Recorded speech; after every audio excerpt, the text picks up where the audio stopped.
Koja je to nevidljiva linija na kojoj se lome vekovi, na kojoj se svaka politička kalkulacija, svaka vojna procena i svaka diploma pretvaraju u ispit čiste izdržljivosti? Odgovor nije u visokim kabinetima i diplomatskim salonima, već tamo gdje se tišina najteže podnosi, u portama drevnih manastira i na administrativnim prelazima. U momentu kada na sceni imamo potpuni institucionalni kolaps u Prištini, paralelno se povlači potez koji ne nosi naziv nikakve vojne operacije, ali pogađa u samo srce opstanka jednog naroda. Pitanje je više nego jasno, da li se na terenu sprovodi tiha sistematska strategija i gdje nas sve ovo vodi u trenucima kada globalna geopolitika ključa. I tu dolazimo do ključne stvari koja direktno pogađa svakog vernika i svakog čovjeka koji pokušava da razume šta se u ovom trenutku dešava na Kosovu i Metohiji.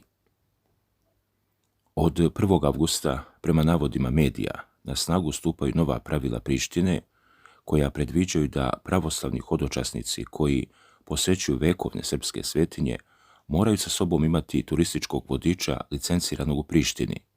Na prvi pogled neko ko ne razume lokalne prilike rekao bi da je reč o običnoj administrativnoj proceduri. Međutim, analitičari za medije upozoravaju da je ovo samo još jedan u nizu pokušaja Aljbina Kurtija da sistematski ograniči dolazak velikog broja Srba u pokrajinu i da verske obrede izjednači sa komercijalnim turizmom. Dalje, situacija je u praksi još komplikovanija jer organizatori hodočasničkih putovanja uopšte nisu blagovremeno dobili zvanično obaveštenje. Ivan Ćorić, organizator hodočasničkih putovanja na Kosovo i Metohiju, u izjavi za RTS ističe da su za nova pravila saznali prenosom sa društvenih mreža i preko letaka koji su deljeni pojedinim grupama pri napuštanju pokrajine. Ljudi su zatečeni, iznenađeni i uplašeni, jer se postavlja pitanje kako će pokloničke agencije i humanitarne organizacije uopšte moći da funkcionišu pod ovim uslovima. Do sada je, kako objašnjava Ćorićeva, uvijek bio običaj da grupu prati sveštenik ili monah, jer je cilj putovanja posjeta svetinjama, a ne komercijalni turizam. Eparhija Raško-Prizrenska odmah je reagovala i upozorila da se verska putovanja ne mogu i ne smiju izjednačavati sa turističkim aranžmanima, izražavajući duboku zabrinutost, ali i spremnost na dijalog. Zato je važno razumjeti sljedeće. Šta o ovome kažu stručnjaci sa terena? Politikolog Ognjen Gogić naglašava da Priština, prema svim važećim pravilima, nema nikakvo pravo da ugrožava slobodu kretanja i verske slobode. Gogić ističe da, ako grupa hodočasnika dođe bez licenciranog vodiča, Priština u najgorem slučaju može finansijski da sankcioniše vodiča, ali nikako ne smije da zabrani ulazak i kretanje vernicima. On navodi slikovit primjer. Izjednačiti odlazak hodočasnika u Visoke Dečane ili Gračanicu sa turizmom bilo bi jednako uvredljivo kao da kada biste odlazak muslimana u Meku poistovetili sa komercijalnim obilaskom. Svi znamo da u manastirima poput Dečana i Gračanice već postoje kustosi, pa se postavlja pitanje zašto bi neko nametao dodatne licencirane vodiče iz Prištine, osim sa ciljem da se narodu stvore opstrukcije na prelazima pod devizom ako prođe, prođe. U tom trenutku postavlja se pitanje kakav je dublji istorijski i identitetski smisao ovih mera. Luka Jovanović, asistent na katedri za istoriju Filozofskog fakulteta u Kosovskoj Mitrovici, u razgovoru za RTS jasno podvlači da ovo nije nikakva tehnička odluka, već direktan pokušaj da se srpski narod odvoji od stuba svog postojanja na Kosovu i Metohiji od svojih manastira.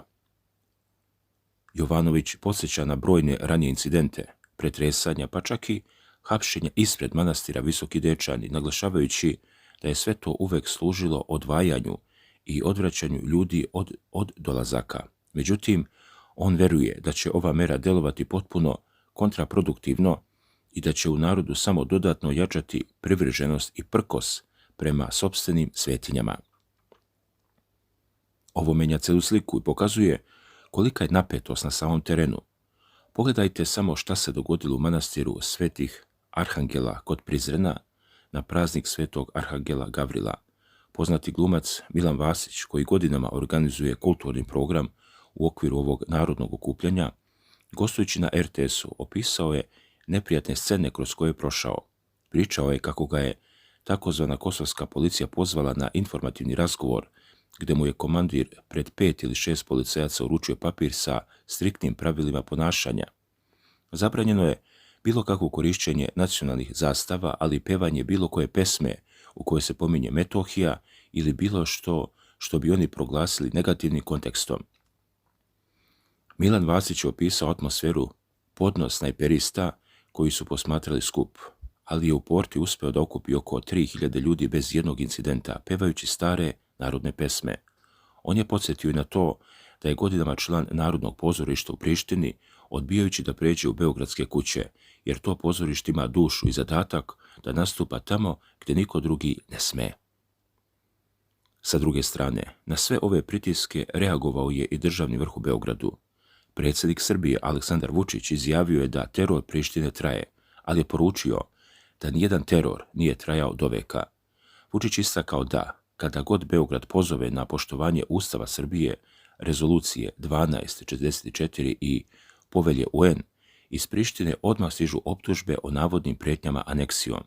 On je ocenio da se stvara paradoksalna situacija u kojoj se oni koji poštuju međunarodno pravo proglašavaju agresorima, dok se jednostrani potezi i separatizam nameću kao novi standard. I baš tu nastaje problem koji se ne odnosi samo na civile, već i na vojno-bezbednosne strukture. Načelnik Generalštaba Vojske Srbije, general Milan Mojsilović, sastao se u Beogradu sa komandantom KFOR-a, general majorom Oskanom Ulutašom.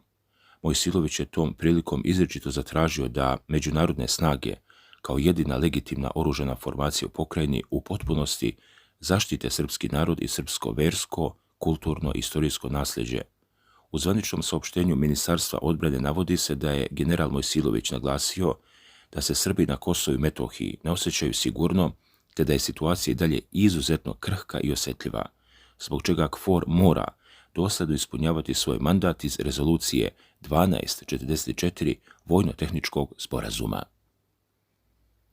A kolika je ozbiljnost situacije iz ugla onih koji su nosili uniformu, posvjedočio je i nekadašnji komandant žandarmerije Bratislav Dikić, gostujući u programu Info jutro. Dikić se podsjetio svoje zakletve i kosovskog zaveta, naglasivši da žandarmerija u svakom trenutku mora biti u potpunosti spremna i obučena da reaguje ukoliko država donese takvu odluku, ako se pitanje Kosova ne uspije rešiti diplomatskim putem. Međutim, dok se pritisak na terenu pojačava, u samoj Prištini vlada nezapamćena institucionalna agonija i politički raspad. Albin Kurti se suočava sa činjenicom da od 7. avgusta mora da nađe koalicijonog partnera koji bi mu obezbedio većinu u parlamentu za izbor vlade i predsjednika, ili će u suprotnom morati da ide na 4. izbore u nepune 2 godine. Nakon 5 izbornih ciklusa, politička scena je u potpunom ćorsokaku. Iako je vlada konstituisana početkom 2026. godine i pala već posle mjesec dana, kasniji junski izbori nisu donijeli nikakvo rješenje, ostavljajući Prištinu sa tehničkom vladom. I tu iz Vašingtona stižu poruke koje deluju kao oštar hladan tuš. Bivši američki izaslanik Jeffrey Hovenier oglasio se izjavom koju prenosi portali Reporteri i Kosovo online. Hovenier je otvoreno upozorio prištinske političke elite da lažna država bez stabilnih institucija ne može da napreduje i da politički zastoj direktno urušava odnose SAD-a i Europskom unijom.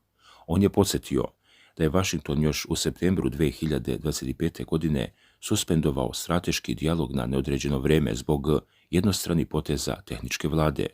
Hovenier je naglasio da pažnja Amerike nije neograničena i da, ukoliko žele ponovo tople odnose sa administracijom predsjednika Donalda Trumpa, moraju hitno napraviti konkretne korake po pitanju energetike i formiranja organa koji štite prava srpske zajednice, pozivajući sve političke aktere, od samoopredjeljenja do DPK, DSK i alijanse da naprave kompromis. Slušajte ovo, ljudi. Dok se na jednoj strani lome koplja oko vlasti i međunarodnog pritiska, sa druge strane se otvara još jedno duboko i teško pitanje koje se tiče prošlosti i ratnih arhiva. Prema izvještajima Radio Slobodna Evropa, na severu Kosova i Metohije traju iskopavanja zbog sumnje na postojanje masovnih grobnica, što je ponovo pokrenulo zahteve da Beograd otvori svoje vojne i političke arhive iz perioda 1998-99 kako bi se rasvetila sudbina oko 1600 ljudi koji se i dalje vode kao nestali. Izvori iz Organizacije za ljudska prava daju različite poglede na ovu temu. Predsjednica Helsinškog odbora za ljudska prava u Srbiji, Sonja Biserko, u izjavi za Radio Slobodna Evropa navodi da ključne podatke čuvaju državni arhivi, Ministarstvo unutrašnjih poslova i Vojska Srbije. Biserko podsjeća da je Kosovo posebno tražilo otvaranje arhiva 37, motorizovane brigade vojske Jugoslavije, kojim je u ratu komandovao general Ljubiša Diković, a čiji su dokumenti odlukom Ministarstva odbrane Srbije 2014. godine proglašeni tajnim na periodu od 30 godina.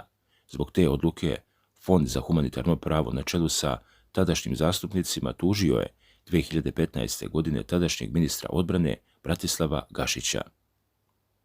Sa druge strane, Bekim Bljakaj iz Fonda za humanitarno pravo na Kosovu ističe za RSE da bi otvaranje svih dosija, uključujući i komunalna preduzeća koja su učestvovala u transportu, značajno pomoglo u identifikaciji velikog broja nestalih. Iako su Beograd i Priština potpisali deklaraciju o nestalim osobama u Briselu i početkom 2026. godine održali prvi sastanak zajedničke komisije, konkretnih pomaka na terenu još uvijek nema, dok porodice sa obe strane i dalje čekaju odgovore. Dragi gledalci, kada se sve ove kockice slože u jednu veliku sliku, od pokušaja udara na Srpsku pravoslavnu crkvu, pritiska na vernike i narod na terenu, preko institucionalne agonije u Prištini i strogih opomena iz Vašingtona, pa sve do dubokih historijskih i vojnih pitanja, jasno je da se pred nama odvija proces od ogromnog značaja za ceo region. Dragi gledalci, ako pažljivo pratite šta se dešava na globalnoj šahovskoj tabli, vidite da svetski poredak puca po šavovima. Zvecka oružje, padaju vlade, pomeraju se granice uticaja, a apokaliptične prognoze o kojima smo toliko puta govorili više nisu samo teorije u tamnim uglovima interneta, postale su naslovi u večernjim vestima. I usred tog haosa, u samom epicentru tog geopolitičkog uragana, gdje se ukrštaju vetrovi sa istoka i zapada, stojimo mi, srpski narod. Pogledajte samo našu prošlost. Nema te vojne sile, nema te imperije koja nije pokušala da preore ovaj naš komad zemlje, od Otomanskog carstva preko Austro-Ugarske do modernih vojnih alijansi. Svi su oni imali svoje planove, svoje kalkulacije i svoje prognoze. Mislili su da je Srbija samo tačka na mapi koju treba pregaziti da bi se stiglo dalje, ali su se uvek spotakli o isti kamen. Spotakli su se o onaj neobjašnjivi prkosni gen našeg naroda koji ne zna da kleči kada mu se kaže da je gotovo. Mi nismo narod koji napada, ali smo narod koji ne da svoje. I to je ono što te svetske elite u svojim staklenim kabinetima nikada neće moći da izračunaju. Oni u svoje kompjutere ubace broj tenkova, aviona, ekonomske parametre i BDP, ali kako u taj njihov algoritam da ubacite srpskog seljaka? Kako da izračunate snagu one majke koja je ispraćala sinove? Kako da predvidite inat čoveka koji stoji na zgarištu i kaže ovdje ostajem, ovdje ću ponovo da zidam? Danas nas ubeđuju da smo mali, ubeđuju nas da moramo da se povinujemo, da slušamo šta nam se diktira, jer za Boga svijet je surov, a mi smo nebitni. To je najveća laž koja nam se plasira. Kada se otvore stare knjige i kada se prate drevna proročanstva o vremenima koja dolaze, a mi vrlo dobro znamo u kakvom vremenu danas živimo, uvek se pominju oni koji čuvaju iskru. Mi smo ta iskra u Evropi. Dok se Zapad guši u gubitku identiteta, dok se odriču svoje vere, svoje tradicije i porodice, kod nas i dalje zvone zvona, kod nas i dalje slavi slava, kod nas i dalje zna ko je brat, a ko je komšija. U svakom tom snimku naših ulica, u svakom pogledu prolaznika koji kamera uhvati, vidi se taj nesalomivi duh. Naš narod ima neverovatnu sposobnost da i u najvećoj nemaštini i pod najvećim pritiskom sačuva obraz i dušu. Dragi gledalci, za sami kraj, kako vi gledate na najnovije mere i pritiske kojima su izloženi vernici i srpske svetinje na Kosovu i Metohiji? Da li vjerujete da međunarodna zajednica i KFOR mogu i hoće u potpunosti da zaštite srpski narod ili nas u narednim mjesecima očekuje još dublja kriza? Napišite svoje mišljenje u analizi u komentarima ispod video snimka, podijelite ovaj video sa prijateljima i obavezno se prijavite na kanal ako to već niste, kako ne biste propustili naredne priče. Prijatno!